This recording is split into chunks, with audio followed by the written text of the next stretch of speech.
So yun po mga idol, no? Isa mapagpalang umaga po sa inyong lahat. Yun, nakauwi na po kami. Dito po si Dudoy ngayon. Natutulog. Papahinga po siya. Ginawa ko na po lahat ng makakaya ko para po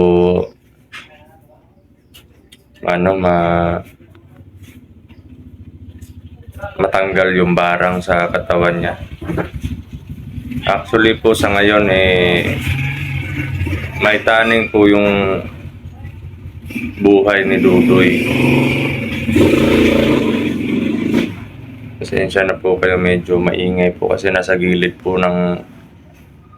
lang po ng kalsada yung pinagrentahan. Di pa ako nakalipat. Kuha po nang wala pa talagang budget para dun sa down payment. Medyo delikado po dito. Maraming tao pag umaga, pero pag gabi, wala na, halos aso na lang yung nasa kalsada. Minsan, may mga motor dumadaan. At yun, problema ko talaga na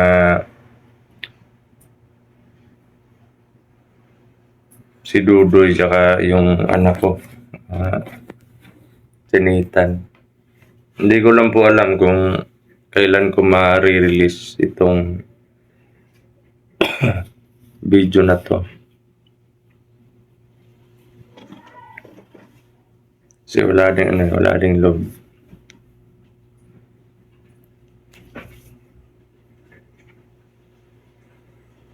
Grabe po yung nangyayari ngayon.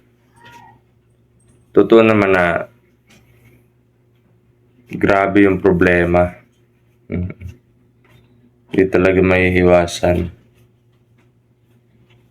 Pero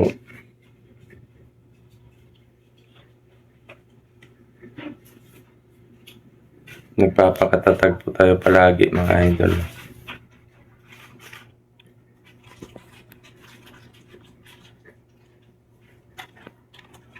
Ito po si Dudoy mga idol. Ayan, tutulog po siya. Pinano ko lang po, yung pina-relax, pinakalma ko lang yung sarili niya sa orasyon para makatulog siya. Gawa po ng dahan-dahan po siyang pinapatay ng barang ng kalaban. At hindi basta-basta yung barang na yun kasi pitong anting-anting ng diwata yung kailangan namin. Naubusan yung nung time na ako yung nagpagamot, meron pa yun nung time na yun. Pero nung tinawagan ko yung kaibigan ko na manggagamot, naubusan na daw siya. Kaya sabi ko, ano yung dapat natin gawin? Sabi niya, naubusan ako ng gamit para doon sa ritual na yan, sumpa ng mga barang na malalakas. Ang barang po hindi po sa physical yan, kundi sa yung barang na binigay kay Dudoy sa spiritual po, dahan-dahan pong pinapatay yung kaluluwa. Kaya gano'n na lang yung Kung physical lang sana, kayang-kaya ko po yan tanggalin. Sa tulong na din ng mga anting-anting natin. Yun nga, halos maubos yung lakas ko doon sa nakaraang laban kasi hindi pa totally na naka-recover tayo doon sa nakaraang mission natin. At may na rin po ngayon, may lagnat. Dahil siguro sa sobrang kapagod, walang tulog, tapos stress pa sa problema. Pero lahat po yan may dahilan kung bakit may problema na dumarating, may mga pagsubok Lahat po yan ano lang po yan kumbaga proseso ng Panginoon para sa buhay natin mga tao.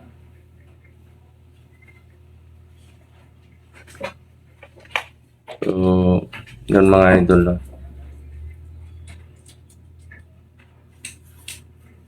Mamaya siguro maghahanap ako ng para dun sa ritual kay Dudoy.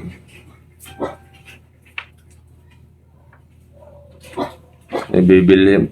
May daw siya, may yung kaibigan ko na manggagamot. Isang antingero po yun. Antingero, it means yung mga kinukuha niya, yung mga anting-anting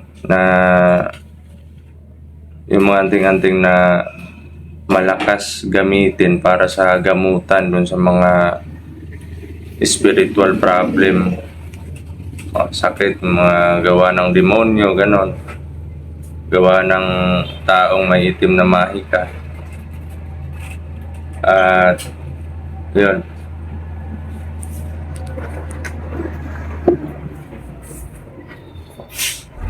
tsaka isa din po yung napaiyak si Dudoy.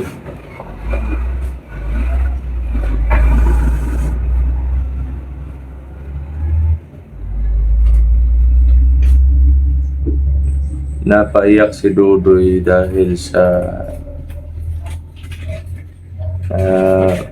akala niya daw mamamatay na siya at bad news pa sa kanya yung cellphone niya na dinurog ng kalaban. Masakit din kasi alagang-alaga ni Dudoy yung cellphone niya.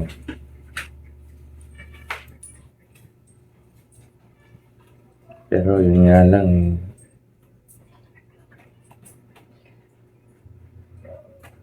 at ang magagawa, andyan na yun. Sabi ko sa kanya na di bale doon, di tayo pababayaan ng Panginoon. Dasalan tayo palagi at lumaban. Ngayon unahin natin yung sarili mo o yung buhay mo kasi critical ka .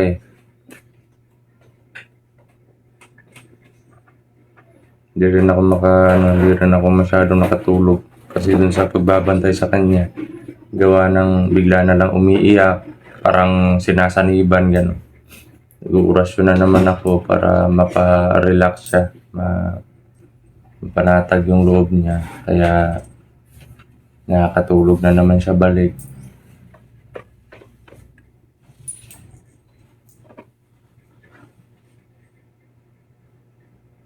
Siguro mamaya, hanap muna ako ng para sa ritual sa kanya kasi bibilhin daw . May kakilala daw yung kaibigan ko na isang antingero din. At nung pinuntahan niya o tinawagan niya bago niya pinuntahan, may may available daw doon pero benta daw. Kaya okay lang sana kung physical, 2K wala na, okay na. Pero ito puro anting-anting yung mga kailangan 7 anting-anting.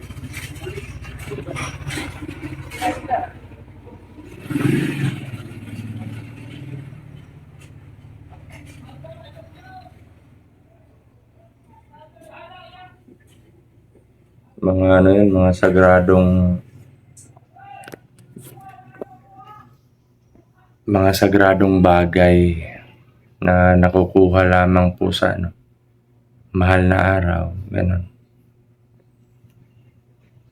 Sabi nga nila sana nga umabot pa ng hanggang 3 araw yung buhay ni Dudoy. Kasi sobrang lakas to ng barang binigay sa kanya.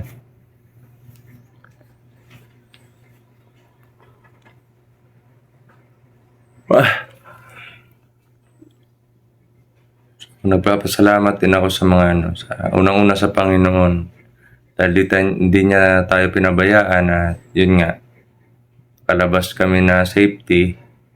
Yung problema lang yung kay Dudoy. At sa pamilya ko naman po parang ano na ako. Kawawa yung pamilya ko. Lalo na yung anak ko na nasa hospital pa hanggang ngayon. Kumbaga parang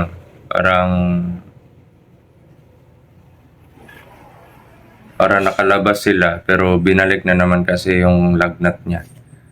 Pabalik-balik pa rin. Pero natarakan na po ng tetanus toxoid. Tapos na pong na-injikan.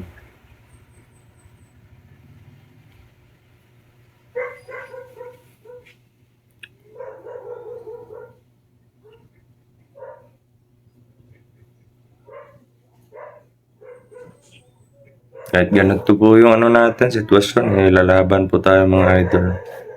Wala pong susurrender. Di po ako susuko talaga. Mula nung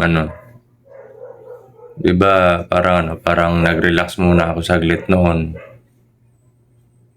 sa pag-i-explore. Pero mula nung bumalik na ako, pagdesisyonan ko na hindi ko titigilan yung mission na to, hindi ko iiwanan yung mission na to pag nasimulan ko na ulit. Kailangan ko tapusin talaga kasi wala ding saysay kung hayaan na lang natin yung parang walang saysay yung mga laban ko noon, walang saysay yung prinsipyo na pinaglalaban ko kung hindi ko tatapusin yung laban. Kahit po parang napabayaan ko yung pamilya ko, pero lalo kaming guguluhin ng lalong malalagay sa peligro yung buhay ng pamilya ko kung hahayaan ko lang, kung hindi ko tatapusin yung laban na to. Hahayaan ko lang yung mga masasamang loob. Gagambalain din naman nila kami. Hindi naman nila kami titigilan. Kaya imbis na umiwas, laban na lang. Di bale mangyari. Importante yung goal natin maubos yung mga kalaban na yan. Sa ngayon po sana po mga idol, pagdasal niyo po kami na lalo na sa kalagayan ni Dudoy na makasurvive siya po sa sa pagsubok na to. Kasi ginawa ko na po lahat halos sobrang bigat nga ng katawan ko kasi parang inubos ko na po yung lakas ng anting-anting ko para sa pagbunot dun sa hindi lang yung time na andun pa kami sa bundok yung nakuha ko siya. Hindi lang yung time na pagdating namin dito, inurasyonan ko siya ng inurasyonan. Sabi ko, di baling maubos yung lakas ng mutya ko dito or yung anting-anting. At least andito na kami sa bahay, wala nang At kung may may kalaban man na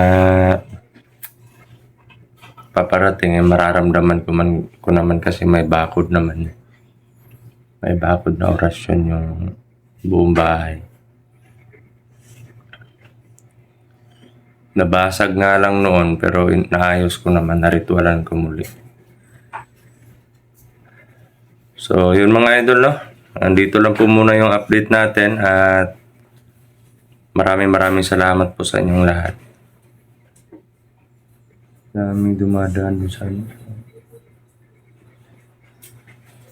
daanan. Mga idol, no?